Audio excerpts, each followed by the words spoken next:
channel aku Tri Fun Trick, Fun Learning with Tri. Oke teman-teman, sesuai judul di video kali ini kita akan bahas ya latihan soal tentang virus ya, virus komputer. Jadi kemarin itu ada yang minta dibahas tentang virus-virus ini. Teman-teman, virus ini kan termasuk ke dalam materi sistem keamanan jaringan ya. Bisa aja nanti ini muncul di SKB tentang virus-virus ini. So pokoknya belajar aja teman-teman ya, perluas ilmu kalian, perbanyak materi yang dikuasai biar persiapannya makin mantap dan sukses menjawab soal-soal SKB nanti. Jadi teman-teman, aku udah bikinin ini beberapa soal all about virus ya, virus yang nantinya pastinya akan kita jawab dan bahas sama-sama ya teman-teman. Oke? Iya, langsung aja kita akan jawab soal yang pertama. Program yang dapat menduplikasi dirinya sendiri dan biasanya menggunakan koneksi jaringan untuk mengirim salinan dirinya ke node-node lain disebut A. Virus, B. Trojan, C. Worm, atau D. Logic bomb. Yang mana nih?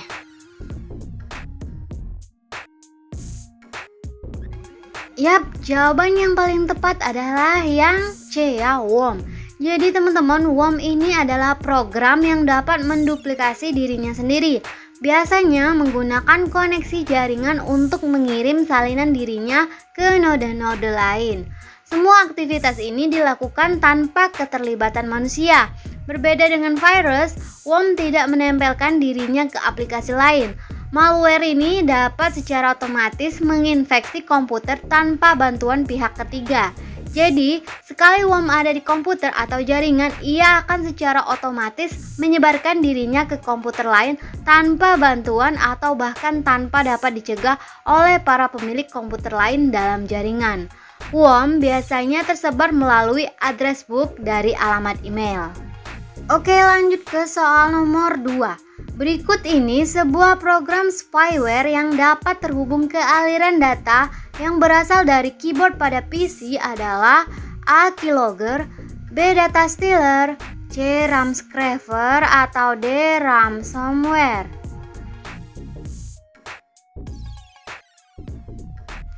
Iya, jawaban yang benar adalah yang A ya, Keylogger. Keylogger ini adalah sebuah program yang berfungsi untuk memantau aktivitas korban dan memberikan akses pada peretas ke data pribadi mereka. Jadi seluruh password dan nomor kartu kredit yang diketik itu, halaman web yang sering korban kunjungi itu, semua hal tersebut dicatat oleh program berdasarkan ketukan pada keyboard. Kemudian dia akan mengirimkan file data-data korban itu ke sebuah server di mana penjahat dunia maya menunggu untuk menggunakan semua informasi sensitif itu. Keylogger sendiri merupakan bentuk spyware yang paling berbahaya, di mana korban akan dimanipulasi untuk memasukkan sejumlah data sensitif ke device mereka. Jadi, jika spyware ini sukses masuk ke device korban, seluruh aktivitas mereka akan diamati oleh penjahat. Selain itu, kemampuan lain pada program ini dapat melacak penekanan tombol keyboard yang tak berfungsi atau rusak.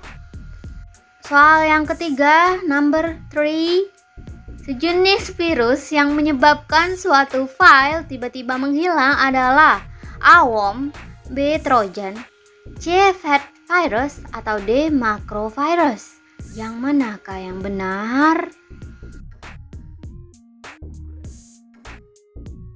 Iya, benar sekali teman-teman, pada pinter jawabnya ya. Jawabannya adalah yang C, Fat virus.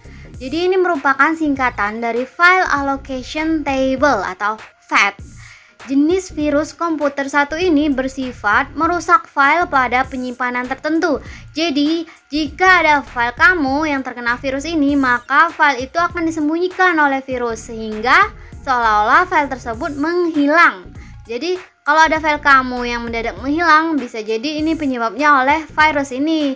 Kamu harus rutin-rutin menggunakan antivirus untuk mengatasi virus ini ya teman-teman.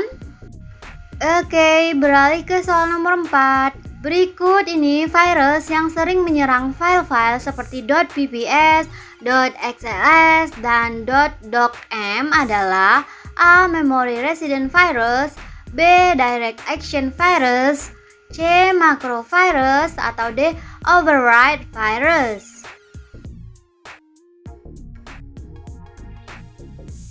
Iya, jawabannya adalah yang C, macrovirus.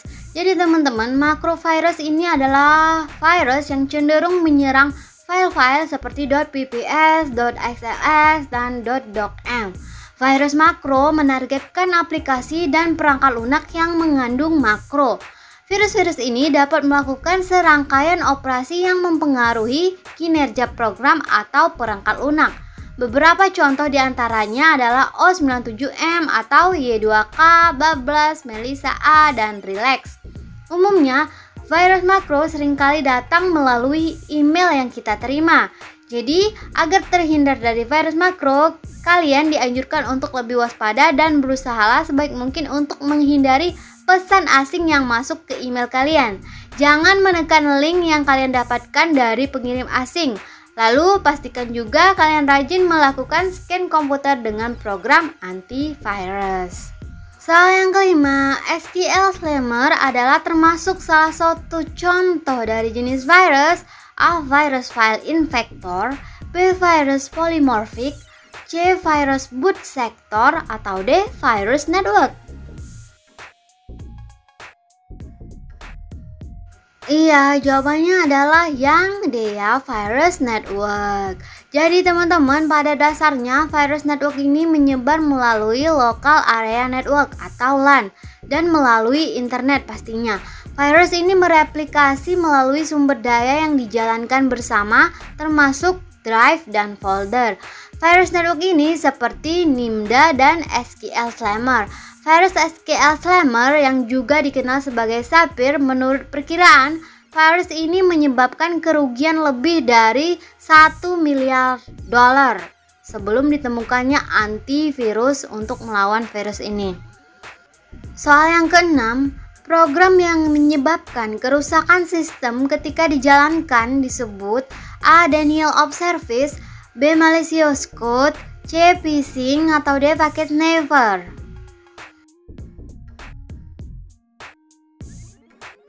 Jawaban yang paling tepat adalah yang B ya, malicious code.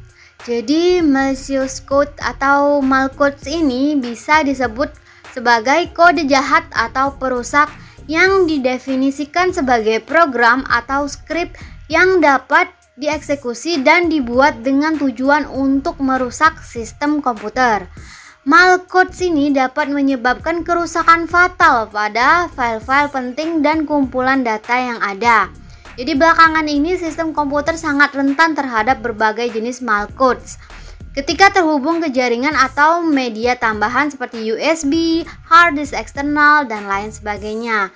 Saat ini terdapat banyak sekali jenis malcodes, contohnya seperti virus, Trojan horse, logic bomb, ransomware yang saat ini sedang ramai dibicarakan dan masih banyak lagi contoh lainnya.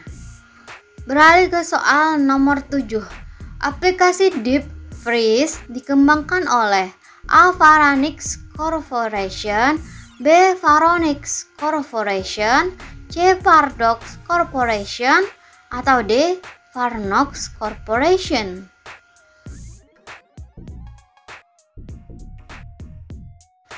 Iya, jawaban yang paling tepat adalah yang pilihan B, Varonix Corporation.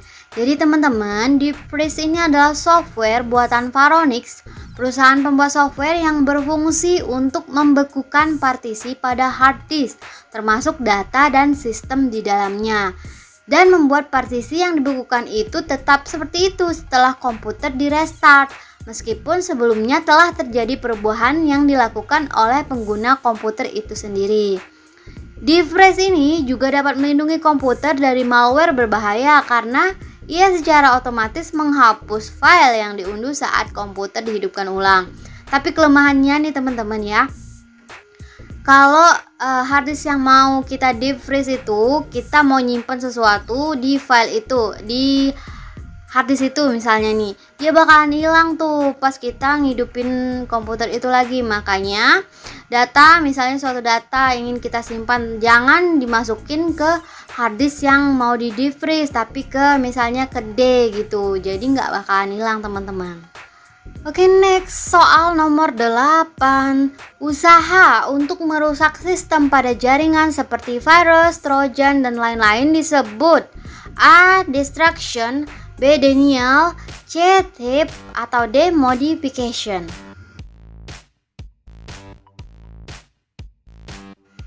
Jawabannya adalah yang A. Destruction. Jadi teman-teman, kemungkinan ancaman atau serangan yang datang dari luar maupun dari dalam itu yang dapat merusak pertahanan keamanan jaringan, salah satunya adalah destruction, yaitu usaha untuk merusak sistem pada jaringan seperti Trojan horse, logic bomb, trapdoor, virus, worm, dan zombie, dan masih banyak lagi contohnya. Soal yang ke-9.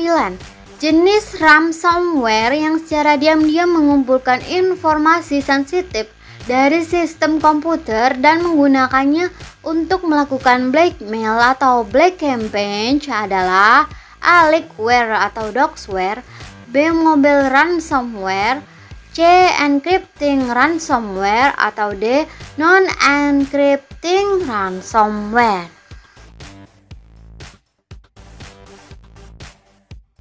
Iya, jadi jawabannya adalah yang leakware atau doxware, teman-teman. Jadi jenis ransomware ini berbeda dari jenis ransomware lainnya karena mereka ini tidak memblokir akses ke sistem komputer korban atau informasi apapun yang disimpan di dalamnya itu. Namun sebaliknya, secara diam-diam mengumpulkan informasi sensitif dari sistem komputer dan menggunakannya untuk melakukan blackmail atau black campaign kepada korban. Informasi yang dikumpulkan ini nantinya disimpan di server atau mesin lain yang terinfeksi, dan penyerang itu akan mengancam korban bahwa data mereka akan dipublikasikan kalau pembayaran tidak dilakukan. Lanjut soal nomor 10. Berikut ini virus komputer yang paling berbahaya di tahun 2000-an kecuali A. Melissa, B. I love you, C. Corona, atau D. Sobik.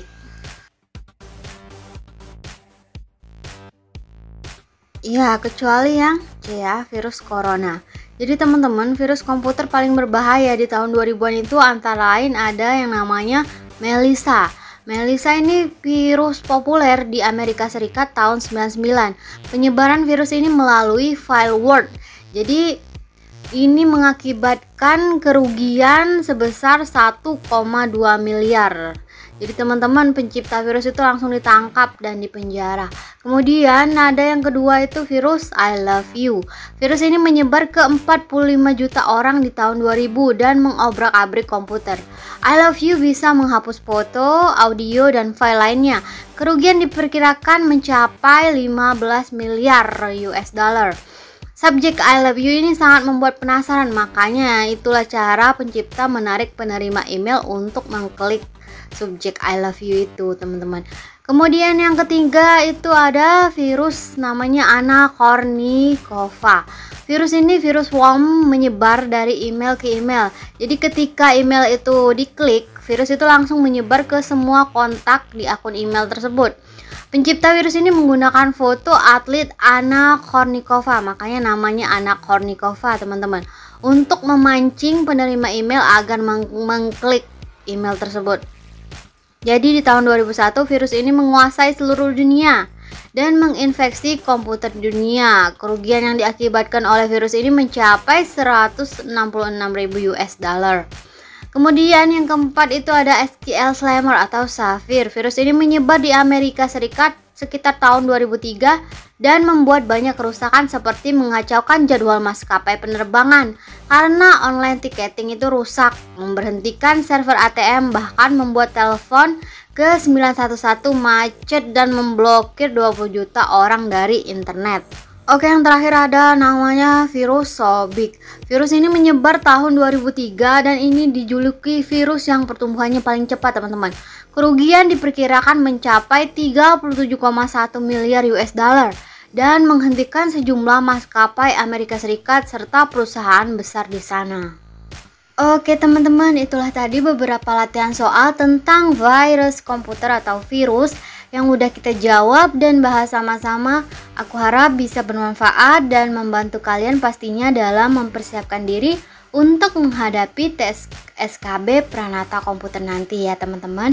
Dan buat kamu yang udah minta video ini, semoga suka dengan materi yang udah dibahas barusan dan bisa menambah pengetahuan baru lagi buat kamu dan kalian semua yang udah nonton video ini sampai habis.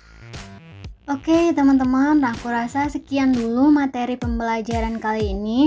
Semoga bisa dipahami dan bermanfaat buat kalian. Kalau kalian suka dengan video semacam ini, jangan lupa di like. Kalau mau aku bahas sesuatu yang lain juga boleh di komen. Dan jangan lupa di subscribe kalau kalian gak mau ketinggalan video pembelajaran lainnya. Oke teman-teman, akhir kata, thanks for watching dan sampai jumpa di video aku selanjutnya.